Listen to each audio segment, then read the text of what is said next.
The studio lights blazed down on the set of The View, where the audience buzzed with anticipation. Tom Hardy, the ruggedly charismatic actor known for his intense roles in films like Mad Max and The Dark Knight Rises, sat on the guest couch, his piercing gaze scanning the hosts. Joy Behar, the outspoken veteran of the panel, leaned forward with a mischievous glint in her eye, ready to dive into the interview. The topic: Tom's latest blockbuster, a gritty action flick that had critics divided. Joy, never one to shy away from controversy, opened with a pointed question about the film's violent themes, suggesting they glorified toxic masculinity. Tom's jaw tightened, but he responded with a measured tone, explaining his character's complexity and the film's deeper message about redemption. The audience clapped, but Joy wasn't satisfied. She pressed harder, accusing Tom of dodging the question and implying his films catered to a problematic audience. The tension was palpable as Tom leaned back,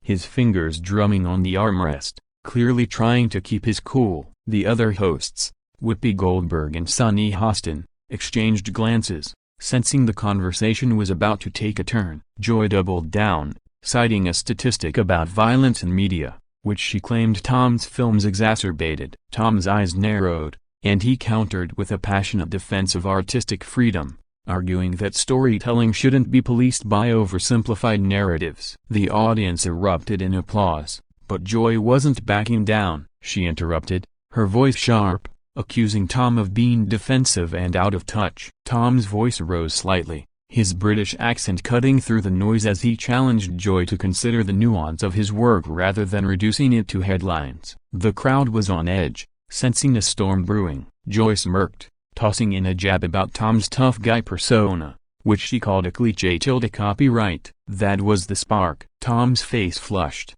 and he leaned forward, his voice low but intense, saying, "Joy, I respect your right to an opinion, but you're twisting my work into something it's not." The studio fell silent, the air thick with anticipation as the cameras zoomed in on the two, their eyes locked in a battle of wills. The exchange escalated as Joy Behar, unfazed by Tom Hardy's intensity, fired back with a quip about actors who think they're above criticism. Her tone was laced with sarcasm, and the audience gasped, some cheering her boldness, others murmuring in discomfort. Tom's hands clenched into fists, but he kept his composure, his voice steady as he explained his preparation for roles, the years of training, and the emotional depth he poured into his craft. He spoke about the responsibility he felt to portray flawed, human characters, not caricatures. Joy rolled her eyes, a move that didn't go unnoticed by Tom or the audience. She countered with a story about a recent news article that blamed action films for real-world aggression,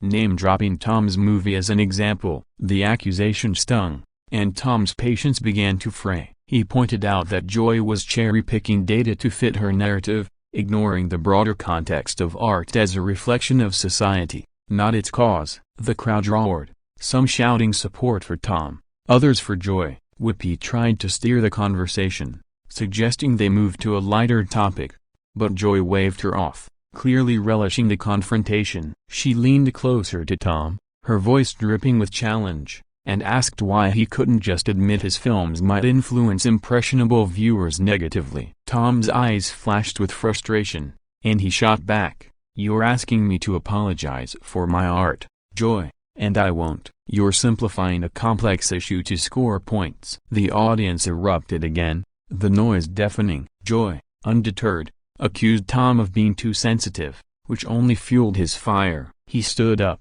his imposing frame commanding the stage, and raised his voice for the first time, saying, "I came here to talk about my work, not to be lectured by someone who hasn't even seen the film." The crowd went wild, some chanting his name, others booing. Sunny Hostin jumped in, trying to mediate, but the damage was done. Tom's outburst was raw, unfiltered, and electric, his passion for his craft spilling over into a moment that felt like it could define the entire episode. Joy, for once, seemed momentarily taken aback, her usual quick wit faltering as she processed Tom's words. The producers in the control room scrambled to decide whether to cut to commercial or let the drama unfold live. As the chaos simmered, Tom Hardy remained standing, his chest heaving slightly as he stared down Joy Behar. The audience was a mix of stunned silence and excited whispers, hanging on every word. Joy, regaining her composure, leaned back with a sly smile,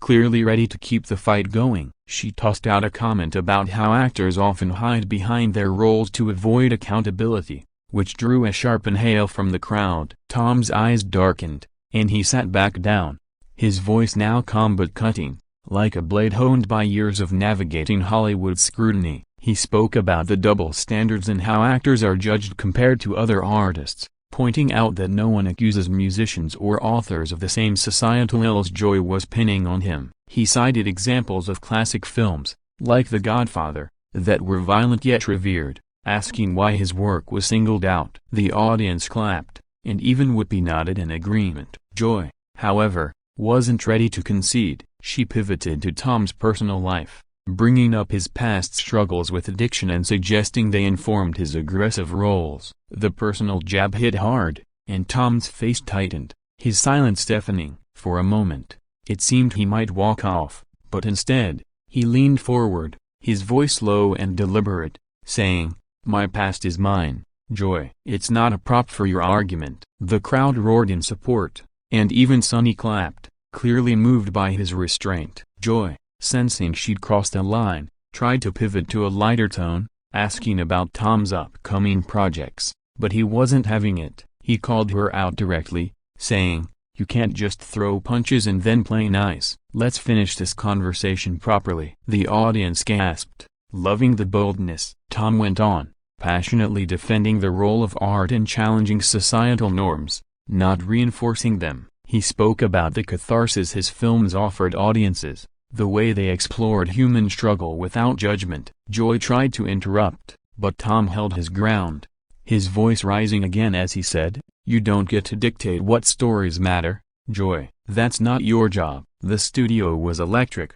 the audience feeding off the raw energy of the moment. The other hosts sat back, letting the clash play out, knowing it was TV gold. As the segment neared its end, Tom's words hung in the air, a powerful reminder of why he was a star, not just for his talent, but for his unapologetic authenticity. The atmosphere in the studio was charged, like the moment before a thunderstorm breaks. Tom Hardy, still locked in verbal combat with Joy Behar, was now in full command of the conversation, his intensity captivating everyone. Joy, never one to back down, tried to regain control by pivoting to a broader discussion about Hollywood's influence on culture. She argued that stars like Tom had a responsibility to consider the impact of their work, especially on younger audiences. Her tone was less confrontational now, but the underlying challenge remained. Tom listened, his expression unreadable, before responding with a measured but firm rebuttal. He spoke about the collaborative nature of filmmaking,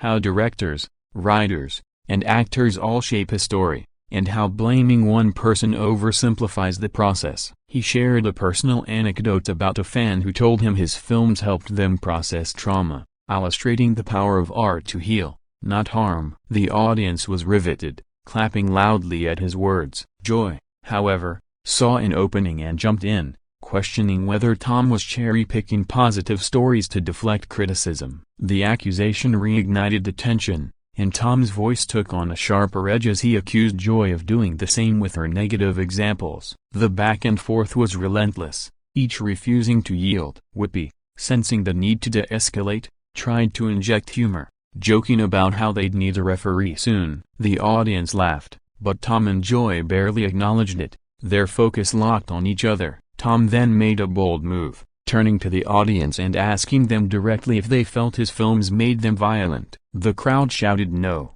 In unison, a wave of support that visibly frustrated Joy. She shot back, accusing Tom of pandering to the crowd, to which he replied, "I'm talking to them because they're the ones who watch my work, not just critique it."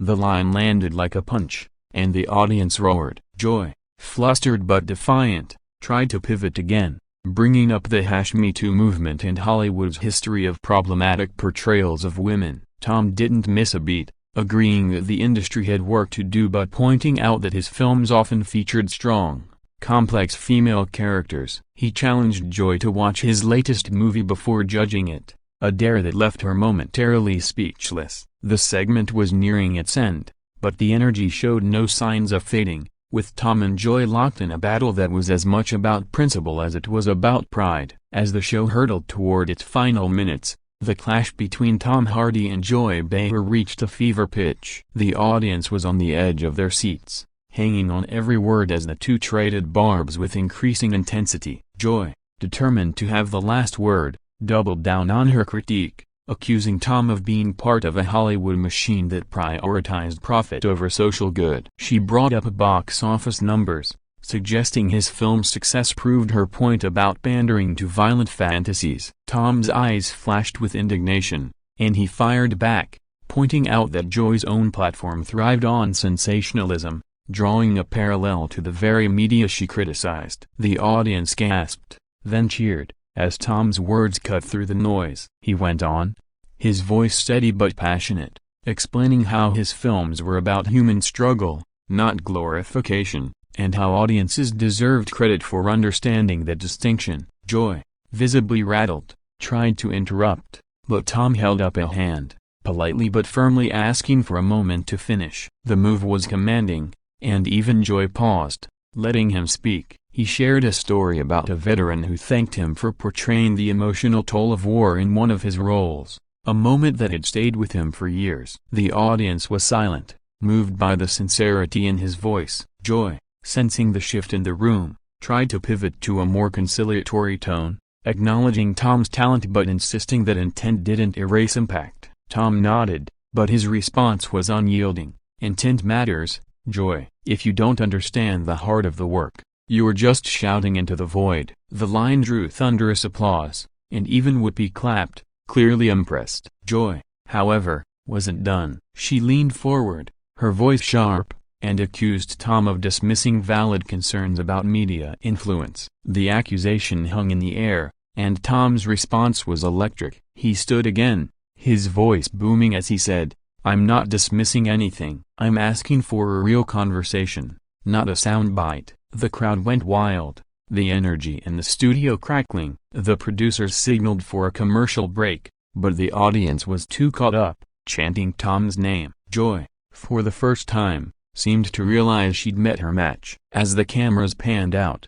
Tom sat back down, his expression a mix of exhaustion and defiance, while Joy forced a smile, clearly shaken but unwilling to show it. The final moments of the segment were a whirlwind, with Tom Hardy and Joy Behar still at the center of the storm. The other hosts, sensing the need to wrap things up, tried to steer the conversation to a close, but the audience wasn't ready to let go. Tom, still fired up, took a deep breath and addressed the crowd directly, thanking them for their support and emphasizing that he didn't come to The View to fight but to share his passion for storytelling. His sincerity softened the room, and even Joy seemed to relax slightly, though her expression remained guarded. She made one last attempt to reclaim the narrative, suggesting that Tom's passion was admirable but misguided if it ignored real-world consequences. Tom didn't take the bait this time, instead offering a measured response about the importance of dialogue over division. He acknowledged that he and Joy might never agree but insisted that respectful disagreement was the point of shows like The View. The audience clapped,